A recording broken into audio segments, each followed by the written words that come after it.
Tuhan.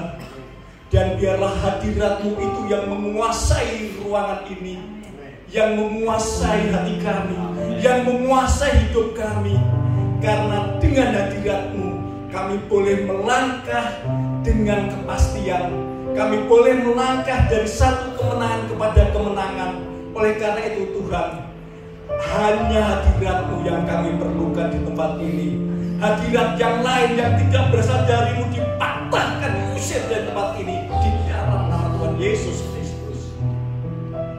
Roh Kudus, Engkau berkuasa memenuhi hati kami, mengurapi kami semuanya, supaya firman-Mu yang tertanam di dalam hati kami boleh kami lakukan di dalam kehidupan kami sehari-hari. Kami buka hati kami lebar-lebar. Berfirmanlah Tuhan, karena kami sudah siap untuk mendengarkan. Di dalam nama Tuhan Yesus Kristus, biarlah pengurapan Tuhan turun atas kami pribadi lepas pribadi, dan kami boleh diubahkan, kami boleh dimenangkan, nama Tuhan ditinggikan. Di dalam nama Tuhan Yesus kami berdoa. Amin. Silakan duduk Bapak Ibu yang terkasih di dalam Tuhan Yesus Kristus. Terima kasih tim worship yang luar biasa. Ibu Bapak yang dikasihi Tuhan Yesus Kristus, jemaat Taman Kopo yang luar biasa, jemaat Taman Kopo yang diberkati Tuhan. Pada hari ini khotbah saya beri judul 3 taman, ya. Jadi di dalam Alkitab itu juga dikenal ada beberapa taman, dan di taman itu ada peristiwa-peristiwa yang mengubah dunia. Baik, Bapak Ibu yang terkasih, taman yang pertama yang akan kita pelajari adalah dari kitab Kejadian 2, yaitu Taman Eden, ya. Karena ceritanya panjang, kita potong langsung Kejadian 2 ayat 15 sampai dengan 17.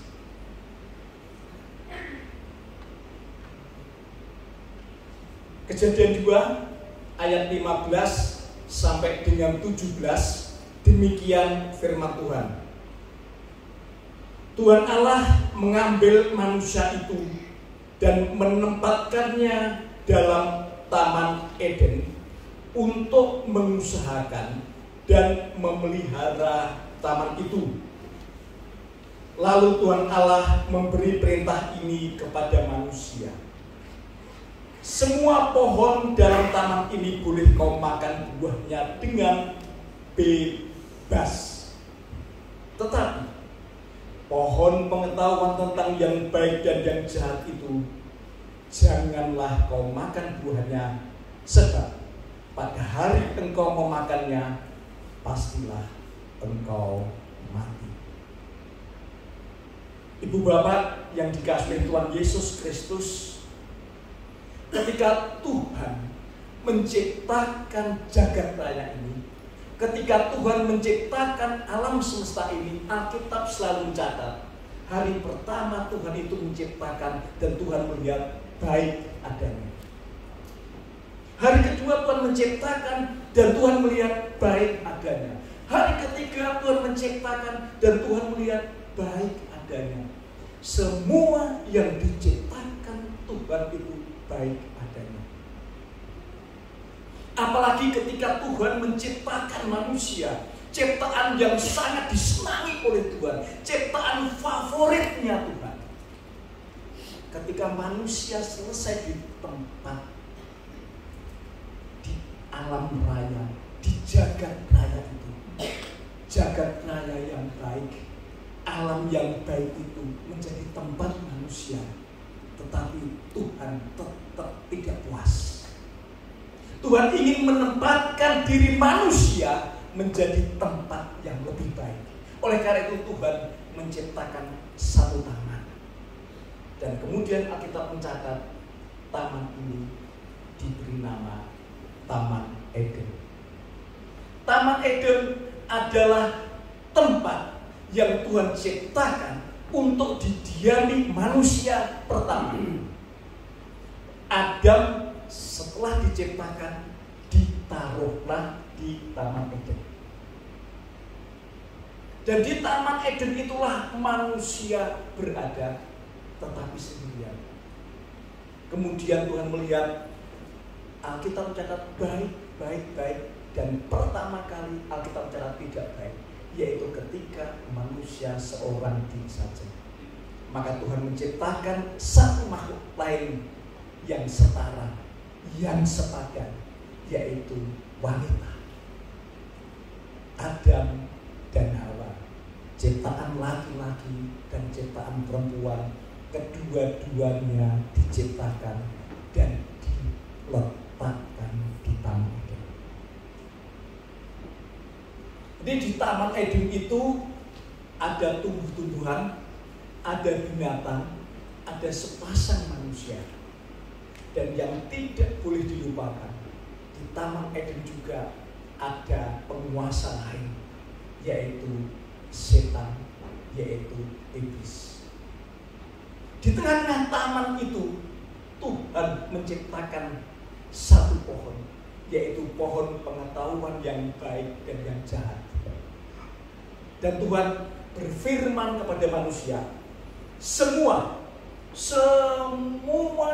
buah-buahan, semua tumbuh-tumbuhan yang ada di taman ini boleh engkau makan, tetapi buah dari pohon pengetahuan yang baik dan yang jahat janganlah engkau makan, sebab pada saat engkau makan engkau akan mati.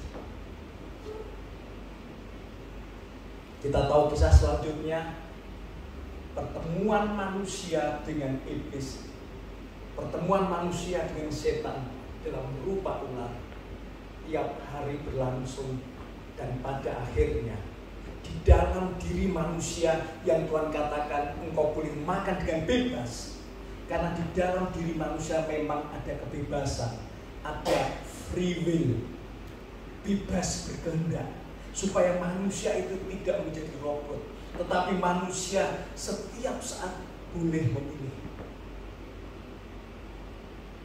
Akhirnya manusia pada suatu saat ketika bertemu dengan iblis, manusia menggunakan hak pilihnya untuk memilih berpihak pada iblis, untuk memilih melawan Allah, untuk memilih untuk tidak taat kepada Allah, memilih melanggar firman Allah, yaitu dengan cara memakan buah itu. Kita baca Kejadian 3 ayat 6. Kejadian 3 ini perikop judul manusia jatuh ke dalam dosa. Ayat 6.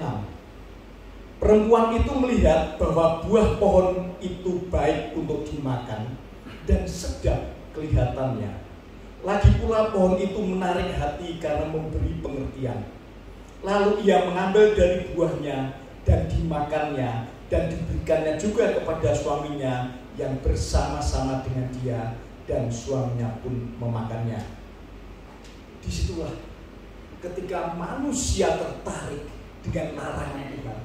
Manusia memiliki kebebasan untuk mengambil atau tidak, dan manusia memilih untuk mengambil buah itu dan memakannya. Maka pada saat itu Alkitab mencatat manusia jatuh ke dalam dosa.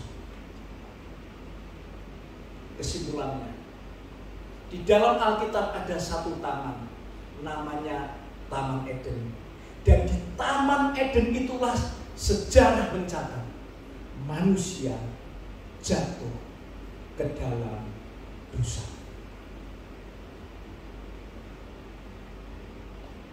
Ibu bapak dan saudara yang dikasihi Tuhan Yesus Kristus, semenjak manusia jatuh dalam dosa, dosa itu turun-temurun sampai kepada kita pada hari ini. Adam dan Hawa berdosa, Kain berdosa, Musa berdosa, Nuh berdosa, sampai hari ini Wahidi berdosa.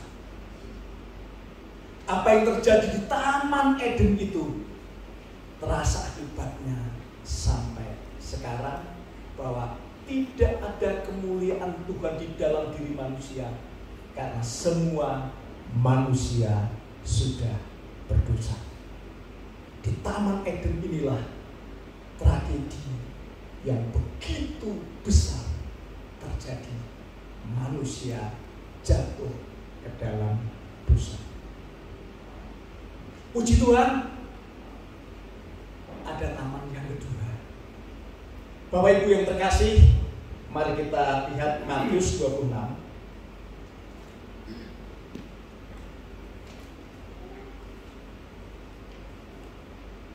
Matius 26 ayat 36 sampai dengan 46 kita baca bersama-sama. Ayat ini seringkali dibaca menjelang Paskah ya, karena kita sebentar lagi juga akan memasuki Paskah. Matius 26 ayat 36 sampai dengan 46, cukup panjang, tidak apa-apa. Judul perikopnya adalah di Taman Getsemani.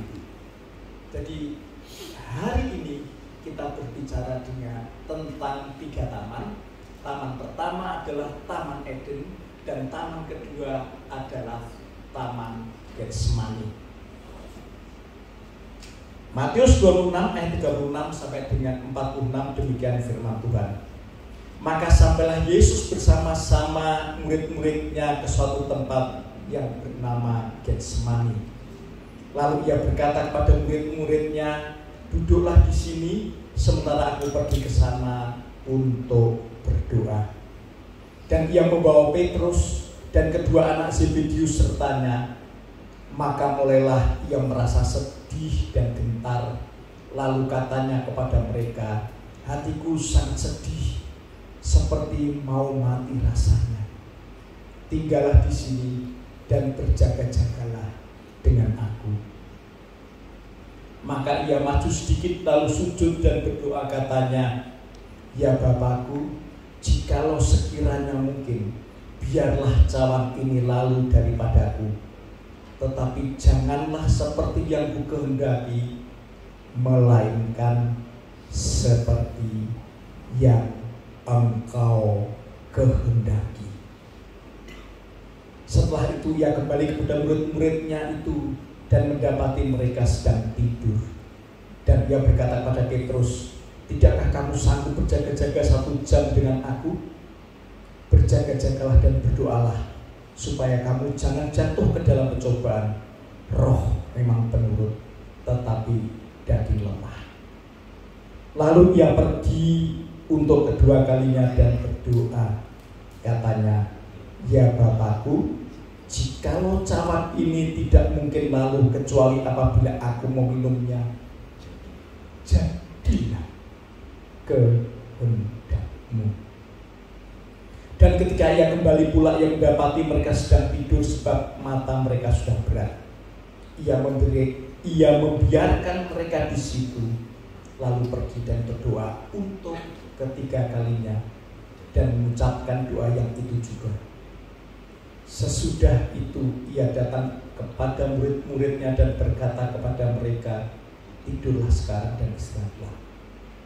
Lihat, saatnya sudah tiba bahwa anak manusia diserahkan ke tangan orang-orang berdosa. Bangunlah, marilah kita pergi. Dia yang menyerahkan aku sudah dekat. Ibu bapak yang dikasihi Tuhan Yesus Kristus, apa yang terjadi di taman pertama yaitu Taman Eden, manusia jatuh ke dalam dosa dan dosa itu turun-temurun diwariskan sampai detik ini. Jadi ketika orang lahir memang dia sudah berdosa. Puji Tuhan,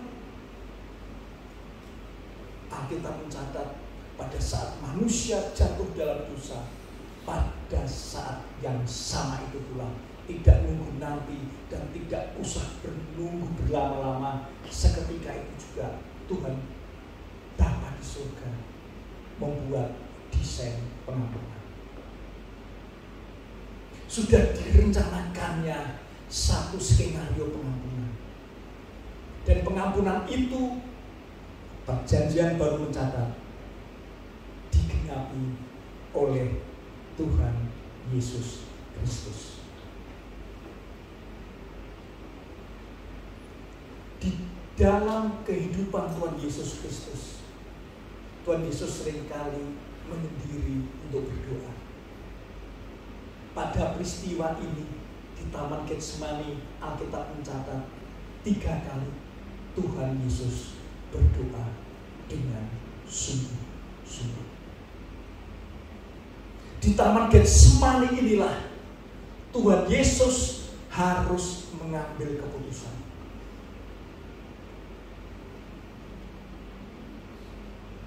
Tuhan Yesus datang kepada Bapaknya di surga. Bapa, kalau boleh cawan ini berlalu, artinya kalau boleh aku gak usah menderita mati di atas kayu salib. Kalau bisa. Tapi kalau tidak bisa, ya tidak apa-apa. Biarlah kehendak-Mu yang jadi.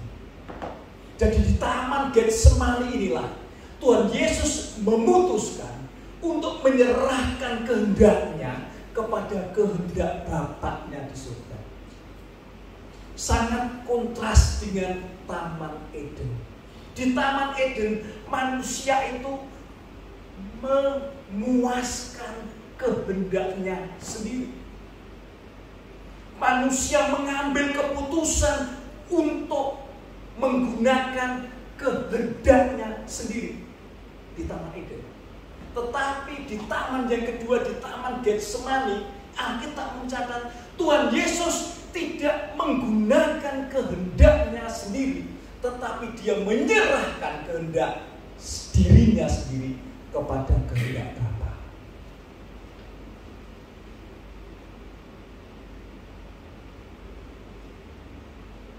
Dan puji Tuhan, akibat keputusan yang Tuhan Yesus ambil, yaitu mau melakukan sesuai dengan kehendak Bapa, pada akhirnya kita tahu setelah peristiwa Taman Getsemani ini, Tuhan Yesus ditangkap.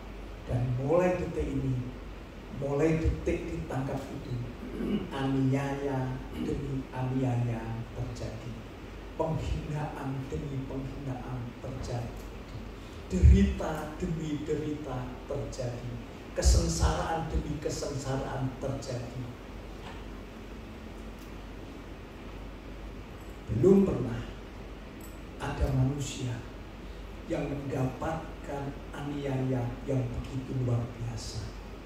Secara fisik, saya baru saja membaca artikel cambuk yang digunakan untuk mencambuk Tuhan Yesus itu terbuat dari logam yang tajam dengan tulang yang paling keras, dan itu bentuknya seperti jangkar. Ketika dicambukkan, itu merobek kulit, merobek syaraf-syaraf, merobek aliran darah, bahkan sampai mengenai tulang. Tidak ada rasa sakit yang melebihi rasa sakit ini.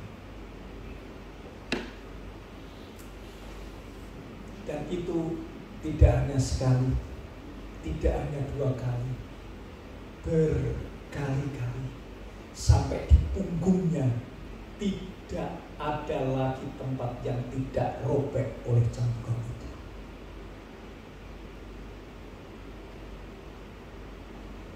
Kepalanya diberikan mahkota duri, panjangnya kurang lebih 3 inci setiap durinya itu. Ditancapkan di kepalanya, pusat saraf di kepala itu terkena dengan duri-duri itu, kemudian darah mengalir. Semakin lama semakin besar, semakin lama semakin banyak. Di tengah-tengah aniaya itu, Tuhan Yesus dipaksa untuk memikul salib.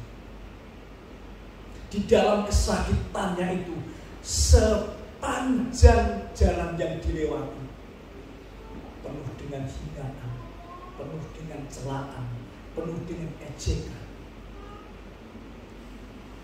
Ketika Tuhan Yesus berjalan, semua murid-muridnya meninggal.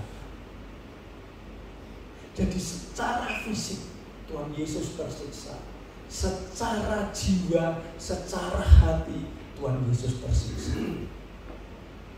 Dan puncaknya adalah ketika paku yang begitu besar itu ditaruh di tangannya. Tuhan Yesus disalib dengan cara yang luar biasa.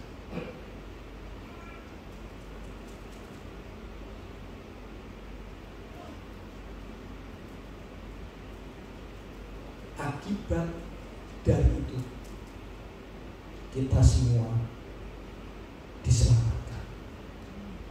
Akibat penderitaan Tuhan Yesus Kristus yang luar biasa itu, dosa-dosa kita diampuni. Akibat darahnya yang mengalir ke bumi, maka bumi yang terkutuk dihapuskan. Seluruh dosa manusia ditanggung, diampuni, dibayar lunas. Semua sakit penyakit oleh bilur-bilur di tubuhnya disembuhkan. Orang-orang dipindahkan dari kegelapan kepada terangnya yang ajaib. Orang-orang berdosa diampuni dan diperoleh kemuliaan. Orang-orang yang sakit disembuhkan, yang menderita menjadi mulia. Taman Getsemani itu, nasib manusia diubahkan. Di Taman Getsemani itu, seluruh dunia beroleh pengampunan. Makanya setiap tahun kita dengan penuh sukacita memperingati Paskah, yang artinya kita diselamatkan. Ibu bapak yang dikasihi oleh Tuhan Yesus Kristus, perbedaan mencolok antara Taman Eden dan Taman Getsemani terletak pada satu hal. Di Taman Eden itu ada pribadi yang menggunakan kehendaknya sendiri. Tetapi di Taman Getsemani ada pribadi yang memilih untuk menggunakan kehendak Bapa di surga.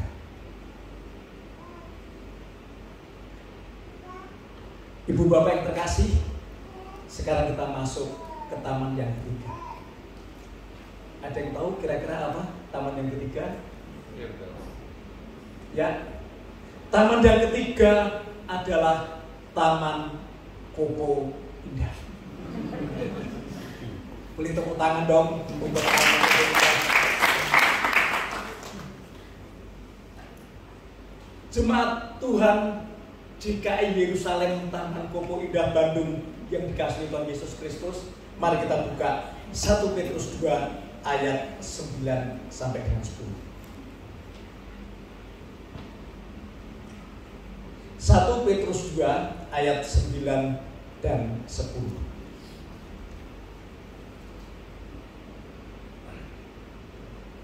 Ini untuk orang-orang yang saat ini ada di Taman Kopo, tepatnya di GKI Yerusalem Taman Kopo. Ya, saya bacakan apa kata Tuhan untuk Bapak Ibu sekalian. 1 Petrus 2 ayat 9 dan 10. Tetapi kamulah bangsa yang terpilih, imamat yang rajani, bangsa yang kudus, umat kepunyaan Allah sendiri, supaya kamu memberitakan perbuatan-perbuatan yang besar dari Dia, yang telah memanggil kamu keluar dari kegelapan kepada terangnya yang ajaib. Kamu yang dahulu bukan umat Allah, tetapi yang sekarang telah menjadi umatnya, yang dahulu tidak dikasihani, tetapi yang sekarang telah beroleh belas kasihan. jemaat GKI Yerusalem Taman Kopo yang dikasihi Tuhan Yesus Kristus, kita adalah keturunan Adam. Yang kita Eden, dia berdosa, dan kita pun mendapat dosa besar. Namun puji Tuhan, kita juga boleh menikmati anugerah Tuhan akibat perbuatan Tuhan Yesus Kristus di Taman Getsemani. Keputusan Tuhan Yesus untuk melakukan kehendak Bapa, mati di atas kayu salib, itu menyelamatkan kita. Itu yang mengubah kita. Kita dahulu adalah orang-orang yang gelap, dipindahkan kepada terangnya yang ajaib. Kita dulu adalah orang-orang yang berdosa, bukan umatnya, dan tidak dikasihi. Sekarang status kita adalah status yang baru. Kita menjadi bangsa yang terpilih. Di dunia ini banyak bangsa, tetapi tidak semuanya bangsa yang terpilih. Hanya kita saja bangsa yang terpilih. Dan bukan itu saja, kita adalah imamat yang rajani. Imamat, dari kata imam, imam itu adalah pemimpin rohani yang rajani. Imam yang menjadi raja, raja adalah pemimpin dunia. Jadi di dalam diri kita ada status baru akibat Tuhan Yesus mati di atas kayu salib, dan status itu adalah kita adalah imam dan kita adalah raja. Artinya kita adalah penguasa, kita adalah pemimpin untuk bidang rohani, sekaligus kita pemimpin untuk dunia. Itu status kita semua.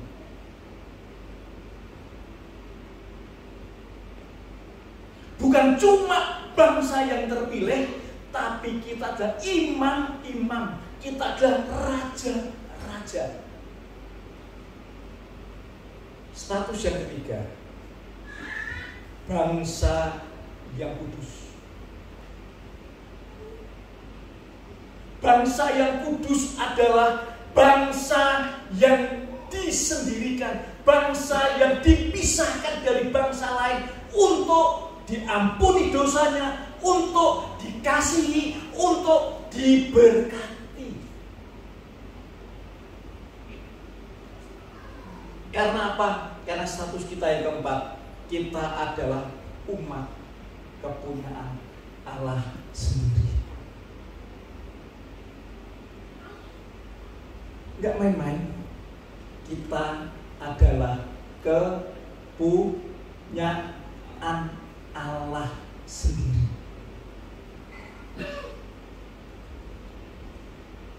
Untuk apa status baru ini?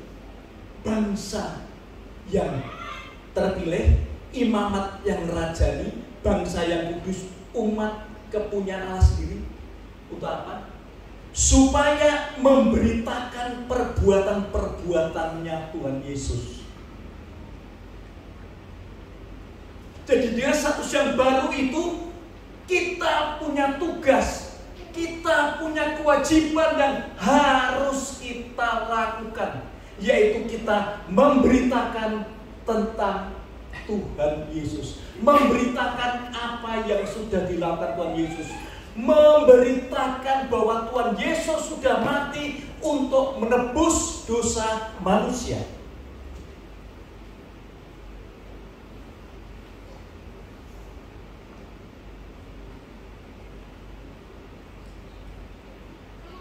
Saudara-saudara yang kasih, secara detail apa sih maksudnya kita memberitakan perbuatan-perbuatannya yang besar?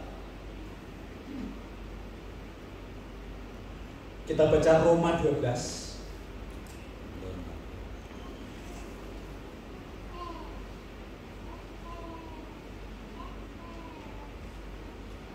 Roma 12 ayat yang terakhir ini menjadi perhatian kita.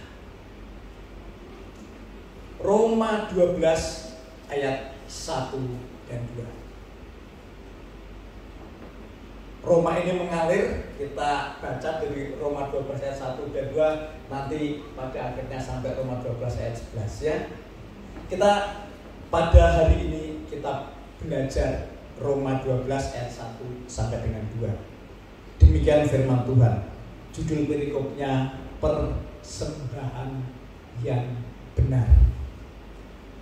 Karena itu saudara-saudara, demi kemurahan Allah, aku menasihatkan kamu supaya kamu mempersembahkan tubuhmu sebagai persembahan yang hidup, yang kudus, dan yang berkenan kepada Allah.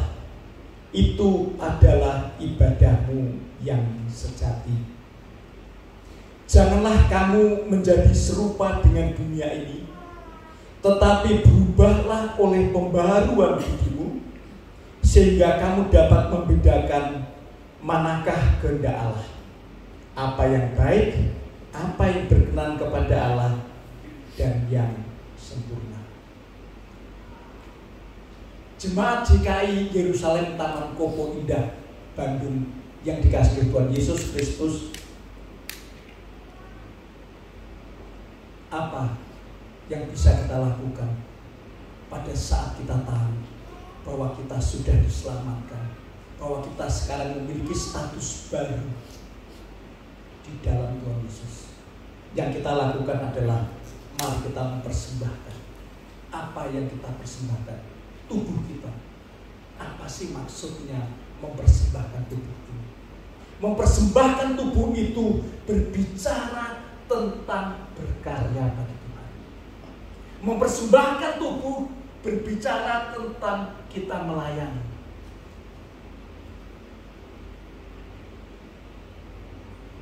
Tragedi Taman Eden sudah diralat menjadi berkat Taman Getsemani, dan sekarang kita yang di Taman Kopo punya kewajiban yang harus kita laksanakan. Mari kita berkarya bagi Tuhan. Mari kita mempersembahkan tubuh kita untuk melayani Tuhan.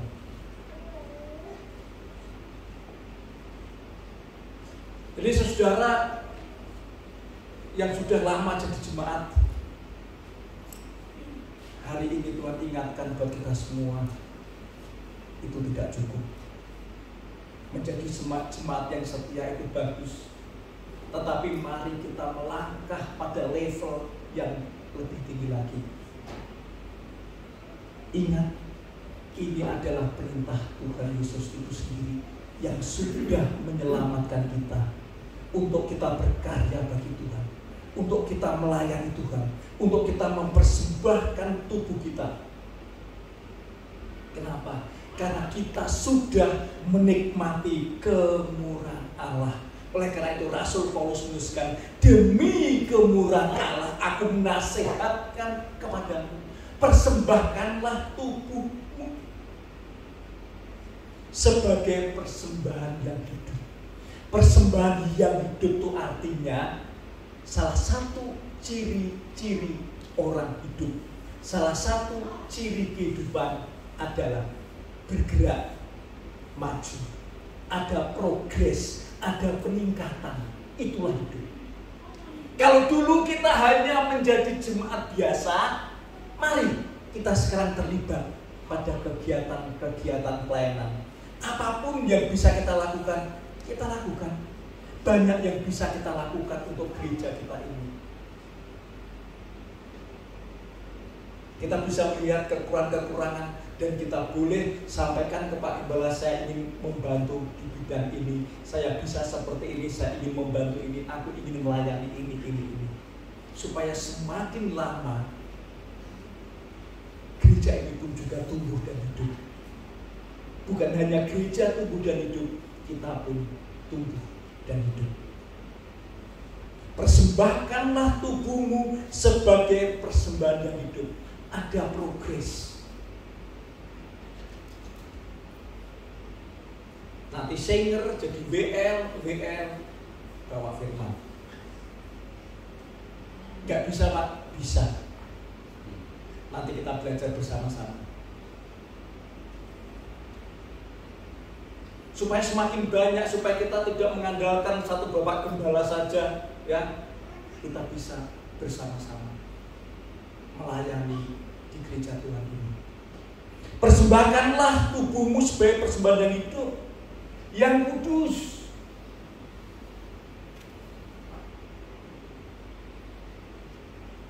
Ibu bapak, kesaksian hidup saya itu pelayanan semenjak muda. Dan tahu saya sejak SMP itu sudah ikut-ikutan mengajar sekolah minggu. Saya SMA membina remaja.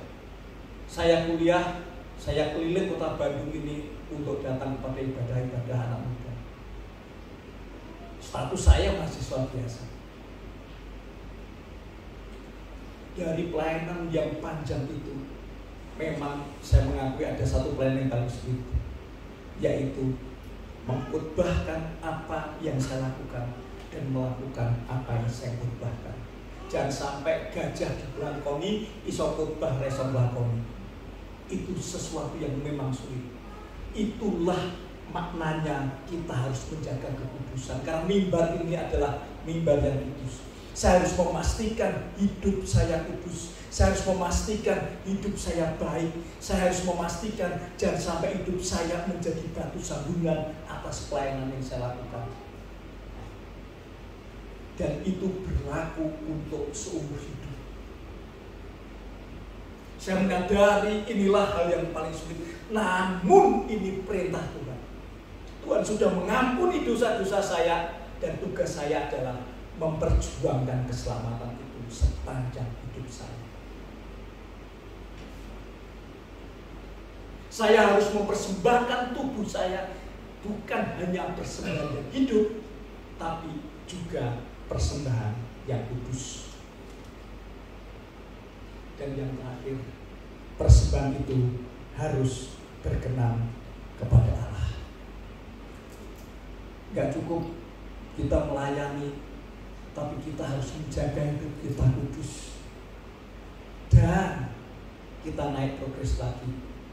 Segala sesuatu yang kita lakukan itu harus di bawah perkenanan Tuhan. Harus di dalam kehendak Tuhan. Karena pagi hari ini kita belajar manusia yang melakukan kehendak sendiri seperti yang dilakukan Adam dan Hawa di Taman Eden itu membawa malapetaka.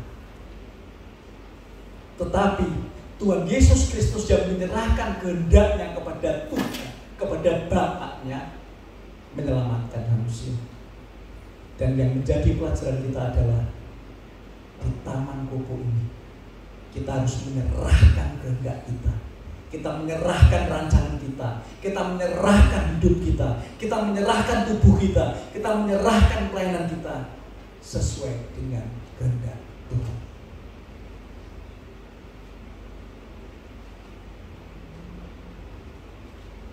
Apakah itu bisa dilakukan?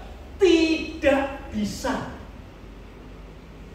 Makanya ada ayat 2. Ya. Ayat 2 ini ayat penutup untuk kita pada pagi hari ini. Janganlah kamu menjadi serupa dengan dunia ini, tetapi berubahlah oleh pembaharuan budimu. Karena kita nggak mungkin bisa melayani dengan Tuhan dengan sungguh-sungguh, dengan segenap hati, sebagai pelayanan hidup yang kudus, yang berkenan, apabila kita serupa dengan dunia. Tetapi faktanya kita itu serupa dengan dunia. Karena kita semenjak lahir, kita di dunia. Kita diajar oleh dunia. Kita melihat setiap hari, kita melihat dunia. Kita mendengar setiap hari, mendengar dunia. Kita belajar dari dunia. Akhirnya kita bukan serupa lagi. Kita persis pelek dengan dunia. Sayangnya Tuhan bilang tidak boleh serupa dengan dunia. Nah, bagaimana supaya tidak serupa? Pikiran. Ya, akal budi kita harus terus-menerus diperbaharui. Kita tidak boleh mengikuti kehendak kita, mengikuti pikiran-pikiran kita sendiri. Oleh karena itu, begitu kita bangun tidur, saya selalu membiasakan diri, bukan cuma terima kasih Tuhan, tapi biarlah hari ini kehendak-Mu yang jadi sepanjang waktu yang akan saya jalani. Biarlah kehendak Tuhan yang jadi. Dan ketika kehendak Tuhan yang jadi hidup kita ini, karena kita tinggal mengikuti apa kata Tuhan. Mengapa kita harus mengikuti apa kehendak Tuhan? Karena sesungguhnya kita tidak tahu di depan itu seperti apa. Saya juga jalan dari rumah saya jadi sampai di tempat ini juga nggak hafal. Saya menyerah pada GPS ya. Saya buka Google Map, ikut aja. Suruh kanan, kanan. Belok kiri, kiri. Ikut saja dan sampai. Ikut Tuhan itu seperti itu. Setiap pagi kita berdoa, biarlah kehendak-Mu yang jadi untuk aku Tuhan, sesuai dengan kehendak-Mu. Suka-suka-Mu Tuhan. Suka-suka-Mu Tuhan. Suka-suka-Mu Tuhan. Aku cuma ikut saja. Kalau kita sudah bisa begitu,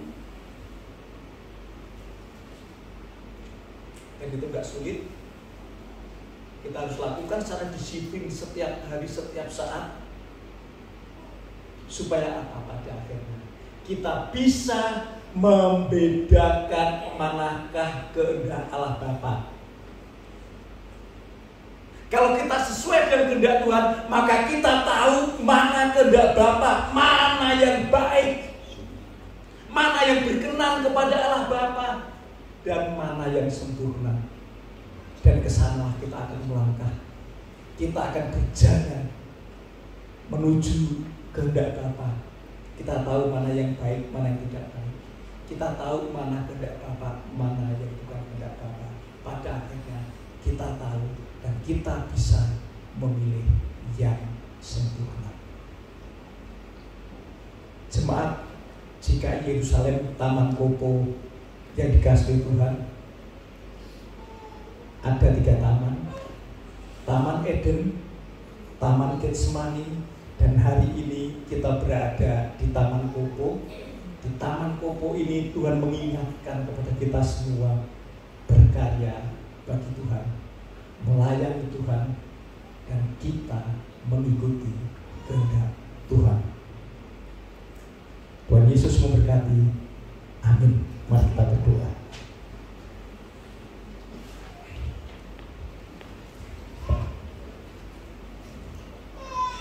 Tuhan Allah Bapa di surga, terima kasih untuk hari ini. Kami tahu Tuhan, Engkau meminta kepada kami untuk berkarya bagi Tuhan.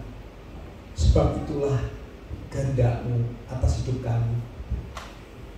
Terima kasih Tuhan, karena Tuhan Yesus sudah mati di atas kayu salib, supaya kami boleh hidup berkelimpahan, supaya kami boleh hidup di dalam kekudusan, supaya kami dimampukan untuk melayani Tuhan. Ini hati kami Tuhan. Kami mau, biarlah sepanjang hidup kami kehendak Tuhan yang jadi. Ajar kami terus-menerus untuk mengetahui kehendak Allah Bapa, yaitu kehendak yang baik, kehendak yang selaras dengan rencana Tuhan, dan yang sempurna. Karena itu menjadi bagian hidup kami mulai hari ini, sekarang, sampai selama-lamanya. Oleh karena itu Tuhan, kami serahkan hidup kami di dalam tangan-Mu. Urapi kami, tolong kami, sertai kami, apapun keadaan kami, di tengah kekurangan dan kelemahan kami, di tengah sakit penyakit kami, di tengah pergumulan kami, di tengah beban berat yang sedang kami hadapi. Kami berdoa di dalam nama Tuhan Yesus Kristus, kasih karunia, damai sejahtera, berkat-berkat yang terbaik tercurah dari surga, kekal bagi kami selama-lamanya. Terima kasih Tuhan. Di dalam nama Tuhan Yesus Kristus kami berdoa. Amin.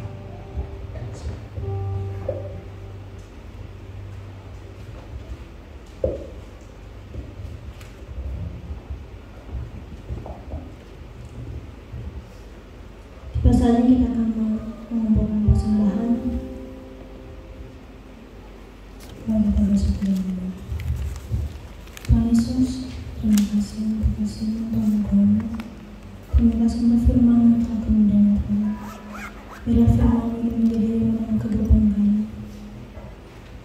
Saat ini Tuhan, kami akan mengumpulkan persembahan kami. Berkatilah tangan-tangan yang membaik Tuhan. Berkati pekerjaan mereka yang mendengarkan janji Tuhan Yesus.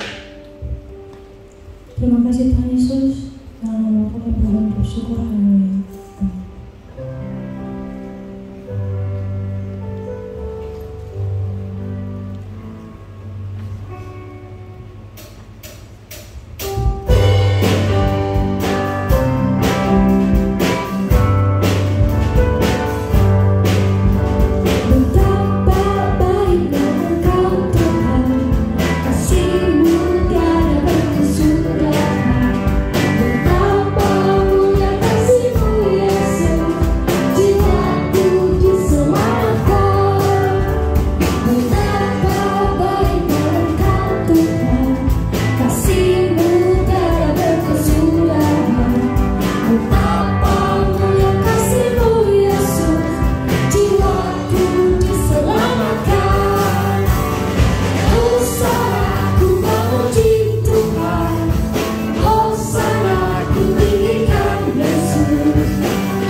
Shalom. Bapak Ibu diberkati Tuhan. Amin. Coba tengok kanan kiri, katakan risalah, saya diberkati Tuhan hari ini.